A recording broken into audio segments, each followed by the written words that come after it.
What's good? It's your boy Czar, all rights reserved, rocking with you on another day. Yesterday I had some real life things to deal with, but we back at it, no excuses. What we talking about today? Well, it's very simple. You wanna know what we talking about? You already know what we gotta talk about.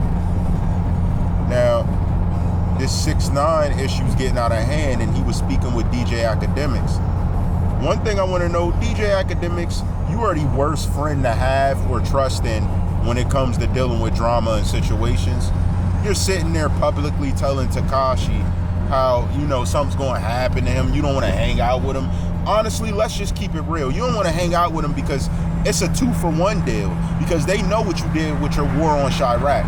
And you know that they have way more beef with you, even though he's making them distance, because you made $1 million enterprise off of these young men's lives. And that's what's not coming out. And Tekashi's too real to expose you like that.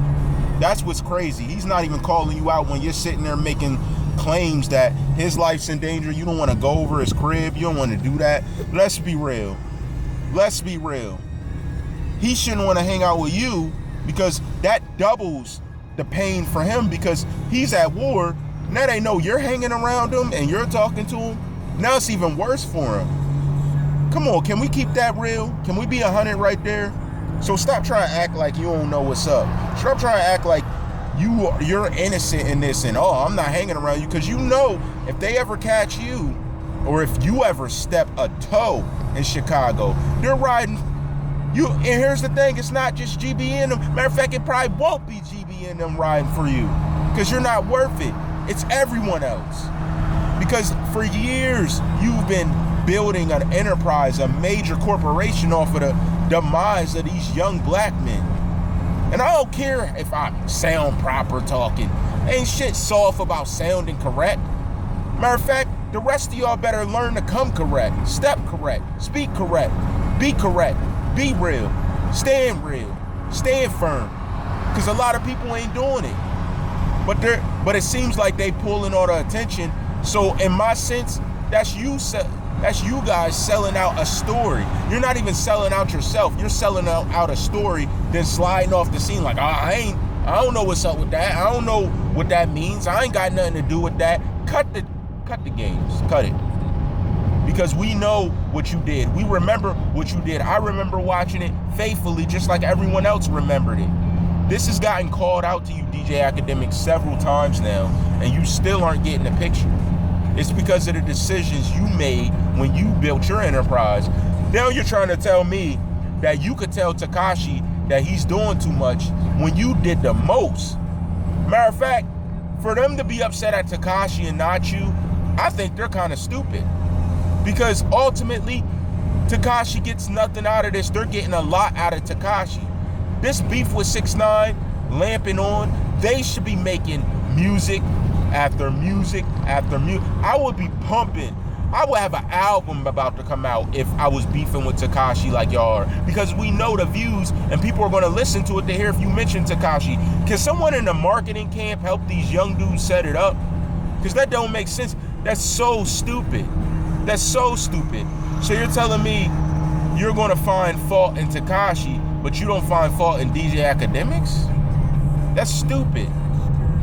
A lot of this is dumbness, and it ultimately has to do with the fact that these guys may not have a marketing situation or people around them educating them like, yo, he's cool, but who did we have the biggest issue with? Who mentioned our names the most and capitalized?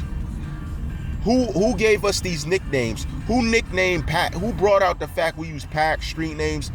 I got my full Chicago education on how they handle beef and how they move from DJ Akademiks. Only thing I learned from Tekashi is that Chief Keef's back, and he's back with a vengeance.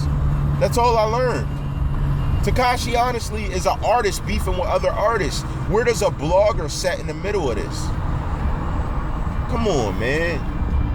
I remember after people were getting hit, after people were getting dropped, you were just going on and on. You even inspired other bloggers to do the same type of stuff you do. Now there's a Caucasian dude, and you could tell because his voice, speaking about it, And if he's not, and you know what I mean, he's something else, excuse me, but you inspire other people to come out and talk just like you did about Chicago. But here's my thing. You're Jamaican, DJ Akademiks. He's from NY, he's Puerto Rican. These are black men. That's why I'm speaking up. That's why Czar All Rights Reserve even gives a care. Because these are black men. If it was a bunch of Caucasian men killing each other, I'd be speaking on it, but it wouldn't be as emotional. But it's a bunch of black men. And now you put all black men in a position where savage, they're this, they're that. Where the younger generation is trying to live up to some type of savagery code that doesn't even exist. It doesn't exist. So I'm thoroughly confused how this all fits into your status as a blogger or any type of, let's say, introductory presence you bring to the scene. Man, these young men were dying left and right, and you were just dropping story after story, no remorse. Can we get some type of recognition that this occurred? Can we get some type of cosign that this man made certain decisions about media and everything that has to do with Chicago, and possibly has made millions off of it and gotten a debut to be on the show Everyday Struggle he was on? Because his recognition would have been next to nothing without the war on Chiraq. That he can't argue. If he never did media about Chiraq, he would be nobody. And that's my thing. When you would be nobody without a situation, like Tekashi would still be Tekashi without this beef. You wouldn't exist without Chicago's issues. But then it's about the savagery and how they're making packs, dropping packs. It's the biggest situation of someone selling a story I ever heard of. Now that you're famous, you got little to say the way you did in the war on Chiraq. You still blog on it, but you do it more respectfully now. And that's crazy to me. Because if you got all that money, what are you fearing? I don't get it.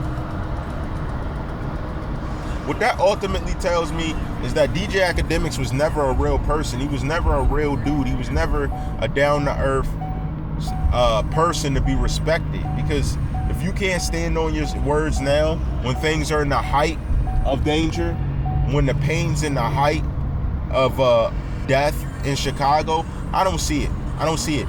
But yet, I've yet to hear you talk about a story dealing with the, let's say, dismembered bodies of underage women that are African American showing up in Chiraq. Because why? They died. Why can't you speak about that? I'll tell you why. Because that doesn't have to do with savages or someone on gun violence getting murdered. And that's weak. That's how I know you're a weak one. And I don't respect that. And then, you know what I mean, this guy's in the shower, you're talking to him while in the shower. I'm not even gonna go into that, because that is what it is. Everybody could go see that and see what it looks like and make their own determination, but you're just a funny ass dude, Akademiks. I don't like that. You're a funny ass dude, and then you're trying to make Tekashi seem like public enemy number one, got all them viewers there. A lot of Chicago people trying to sway their mind in a roundabout way to make Tekashi the enemy, and this pulls you out the situation. Come on. You made all that money, stand on your own too. That's ridiculous. Then you tried to come out with your own mumble rap album. Like, get out of here. Get out of here. And if an artist ain't telling you to get out of here, something's wrong with them. I'm sorry, that's not respectable. It's hard to respect a man that does the things you do, DJ Akademiks. You're getting worse than Joe Buttons was when he was on Everyday Struggle.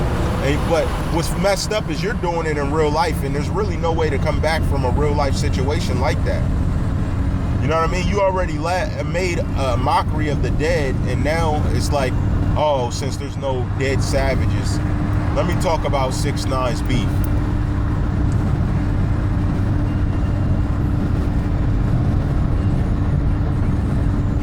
One thing I know, man, you prove to the world nothing about you real. There's nothing about you real. Matter of fact, I honestly look forward to seeing them catch up with you and not 6ix9ine. At least if they catch up with 6ix9ine, I want to see music. I don't want to see that bull. talking about, though. As personalities, we hold a responsibility to address all of the news and new stuff, not make satire about the death of young black men, even though that's why you got respected, because you were informing a lot of people on what was going on. But, you know, if we already knew what was going on, we saw fallacies in the way you handle your reporting. And you steadily tried to dodge that. You know what I mean? You don't even have sources that you reveal for what you talk about. Like, you don't ever do that. And that's what I'm saying. Like, you're literally on that dumb shit. Like, they could be savages, but you're on that dumb shit. And if no one ever told you, you heard it here first, man. I don't rock with that. And I know a lot of Chicago cats don't rock with you, so don't tell Tekashi who don't rock with him. You already know what the deal is. You made millions off of their deaths. All rights reserved.